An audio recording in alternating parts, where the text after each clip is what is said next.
What is up guys, your Skibble here, your NEV boy, wherein we're gonna talk about hybrids, plug-in hybrids, and electric vehicles. And right now, we're looking at the MG ZS Plus, which is a top variant and also a hybrid. Pag-usapan natin on why you should take a look at this vehicle.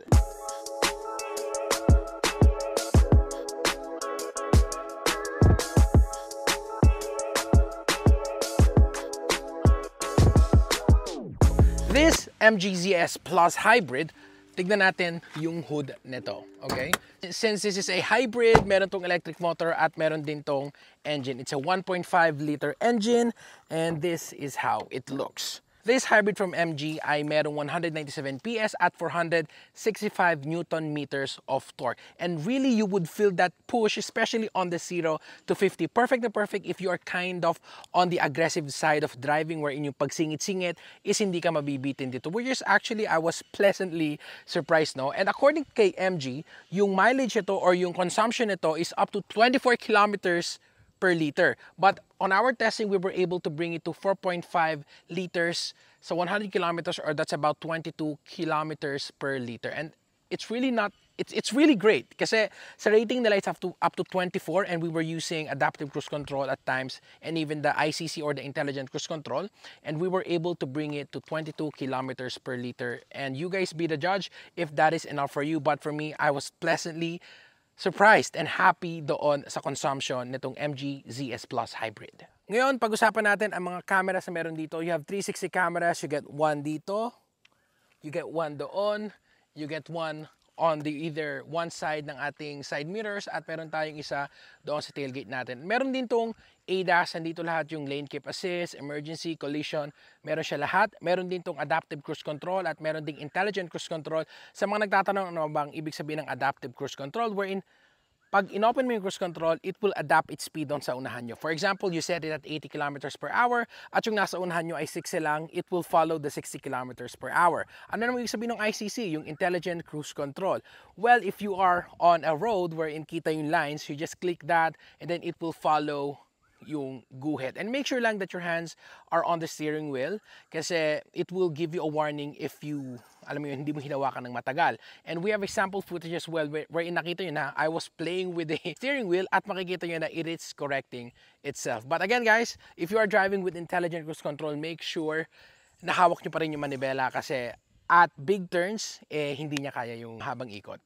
At sa likod, ito naman ang kanyang itsura. We were able to put, siguro kasya dito, dalawang malaking luggage on our trip to Subic. Meron kami isang yung pang check-in luggage, and then meron kaming cart for traveling or for grocery, and then itong ating big bag na meron dito. Kasyang-kasya, so no problem. And you can pretty much fold naman yung upuan doon if you want more space. Ito naman yung ating rear seats. Kamusta nga ba ang experience natin dito?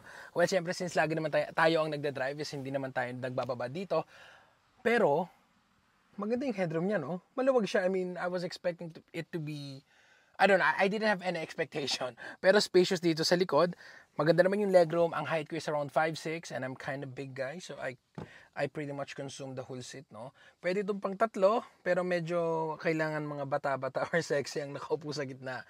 And sa gitna, meron kang konting center tunnel, which is okay. Not too high, so hindi naman nakakainis. And then meron tayo dito mga air vents, dalawang air vents, na wala siyang control kasi ang magko-control ay yung nasa unahan. At meron tayong isa ditong USB-A. Nung una ko sinakyan ito, hinahanap ko ito dito. Pero wala. It's fine. So ngayon, let's move doon sa unahan. Going inside, ito naman yung itsura. Iyang. Nakaayos na to sa ano ko. Start natin yung gaano katahimik. Since this is a hybrid, meron tong battery of course, meron din tong engine.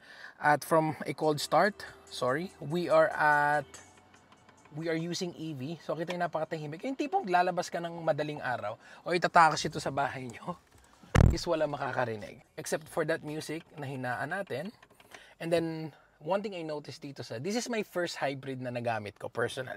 And then pag inapakan ko kako tong itong accelerator, tignan nyo hindi nagre-rev, oh. Diba? I mean, you would expect that it would rev, right? Pero it's not revving. And yeah, sa loob, you have your steering wheel. Steering wheel may mga buttons. This is something that I've seen then with the MG4. The reason I'm always using the MG4 kasi that's the first MG na nagamit natin, and it's in. And we can compare it over here. And the buttons and the layout are pretty much the same. Yung interiors natin, you have soft leather, soft plastics, you have leathers. Yung sa mga usual na hawakan mo, yung mga touch points natin, this one is leather, leather, ito, hard plastic. Sabi ko, pag-uusapan namin ni Kirsch, na when I drive kasi, either nakaganyan ako, mostly ganito posisyon ko, or minsan ganito, but which is kind of rare. I don't know, but how do you drive, guys? So you drive like this, pero yung iba, dito nagda-drive, they hold the steering wheel like this, and then as for me, I hold over here, and I extend my arms like this. So medyo maganda pa rin yung nahahawakan natin, no? So yung mga vents natin, easily controllable. Yan, no problem. And then, meron tayong set of buttons over here. You have your on for your AC, your heaters, ano ba, heaters ba to? And then you have your hazard, your home button for your infotainment, and then your volume control, which is really nice kasi some are losing the buttons and in replacement na inilalagay lang nila sa screen. But this one ay merong volume up and down. And I was saying na bakit kaya walang aircon na ginawa? No problem kasi you can map naman yung button dito. When you map this, you can click this star. Pwede mo kasi configure yung left and right steering wheel dito. Meron kang parang favorite or star button here. Click on that. And then makikita mo naman dito, you have a control knob over here to increase or decrease the temperature and increase or decrease the fan nung aircons natin, which is really nice, no? And then dito naman sa ating control center or itong gear control natin, you have this piano black, which is okay. And then meron tayo ditong, this is my first time seeing something like this. I find it weird at first. Kasi parang ang haba niya. Pero I think it was just to hide this piano black at para ka lang throttle sa jet. Diba parang pull up. Ano ba? At yung ginamit pang pang dagdag ng thrust or whatever. Pero ganito yung itsura niya, no? Pero yeah, I mean, overall, it was a nice experience using this one. Meron ka ditong USB-A and USB-C. And you can use the wire for wired Android Auto and Apple CarPlay. And yes, hindi siya wireless auto, but it's fine. Kayo ba, ano mas prefer? Do you prefer Android Auto or Apple CarPlay? Kasi ako, I prefer Android Auto. Then meron ka ditong cigarette na saksakan. Pwede kang magsaksak dito. And then your cup holders that can't hold 2 coffees at once. No? Kasi nag-a-adjust siya. You have this divider that can accommodate bottles. And then sa loob, you pretty much have this. Nothing inside except our RFID card. And pretty much that's it. Dito sa unahan natin.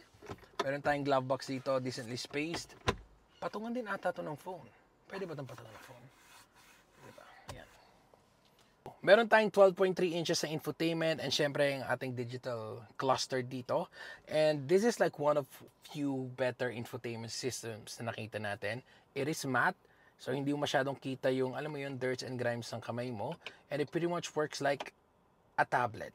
Diba? So if you guys are familiar with this, and yan yung auto hold natin, we have our lane keep assist, emergency lane keep, then meron tayong hill descent control, you can turn it off kung ayaw mo makita yan. Pero it's just nice, no, that it's matte. And look at the, tawag dito, yung refresh rate niya and fluidity. I mean, I would even say it's better than my car. If you guys know my car, you know that this one is better. I just love this. Pagdating naman sa settings natin, we have a lot of controls. So, sa mga lights natin, MG Pilot, you have, ito yung ating adaptive cruise control, intelligent cruise control. Ito yung pang cruise control lang natin. Pwede ka rin nagsaset din to, tumutunog to whenever you're overspeeding. You can turn that off.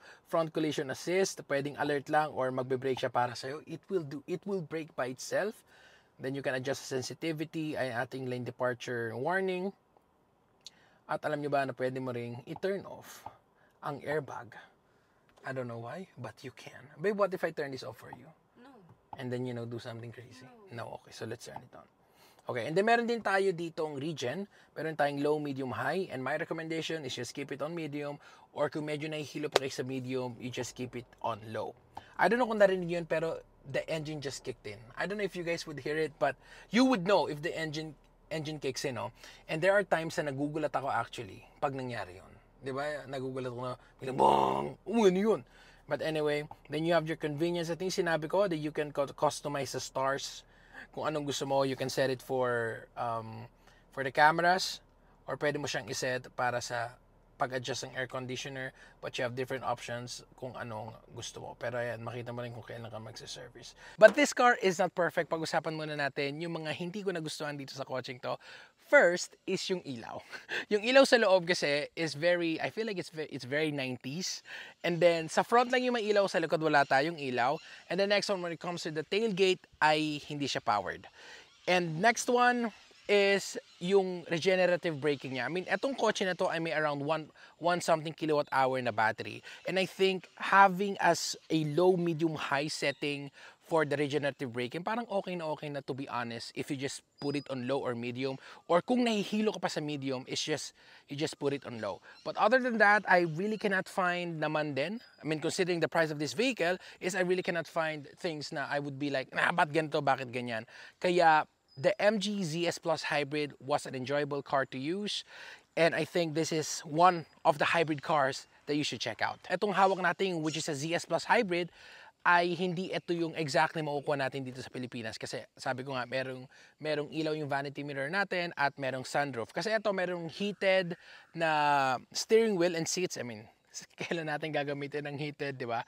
So at least we will not have that kasi mas maganda yung mapapunta sa atin, which is a sunroof and illuminated na vanity mirror. So if you guys are looking for a hybrid vehicle, wala pa tayong pricing as of this moment kasi when we shot this, ay hindi pa to available yung pricing. So yeah, what can you guys say about the MG ZS Plus Hybrid? But for me, driving it from Pasay to Cavite to now to Subic, then going back and even going to Laguna, napakatipid ng consumption niya. I mean, considering that I am using vehicles na malakas uminom, and whenever I did try to drive this the way I would drive my other vehicles, and I was really happy with its handling, even with its suspension, na kasi idinaan namin to sa, I mean, naidadaan sa mga lugar na parang, oh my God, may lubak. And we were not like, bakit ganun? Ba't ang tigas sa mga suspension na to? Ang pakit ng tunog? No, nothing like that. We were happy with its performance and suspension na even with my aggressive style of kind of driving, we were able to bring out 15 to 16 kilometers per liter, which I think is really matipid kasi considering that whenever I drive my other car and drive it the way I drove this, maybe I would get 6 to 8 kilometers per liter. And Kirsten can attest to that whenever we do that. But with this vehicle, no problem. And then whenever we are on a stop-and-go traffic, alam mo, I super love EVs. I super love the serenity, wow, serenity, or the peace inside whenever it's on EV mode. Kasi sabi ko nga, while yes, this is a HEV, wala tong saksakan, it will do it by itself. Alam na niya kung kailan niya i-charge, kailan niya hindi i-charge, at kailan mag-start ng engine. So if you guys are thinking, should I buy an HEV, a plug-in hybrid, or an EV? I think this is a good entry point for if you will enjoy EVs or plug-in hybrids kasi doon mo makikita na, oh, sobrang at peace whenever it's on EV mode. Kasi it's super quiet, especially on stop and go traffic sa Manila. You will enjoy it. And we were able to experience that stop and go kasi wala pa tong RFID going to Subic. So we were really nakapila doon.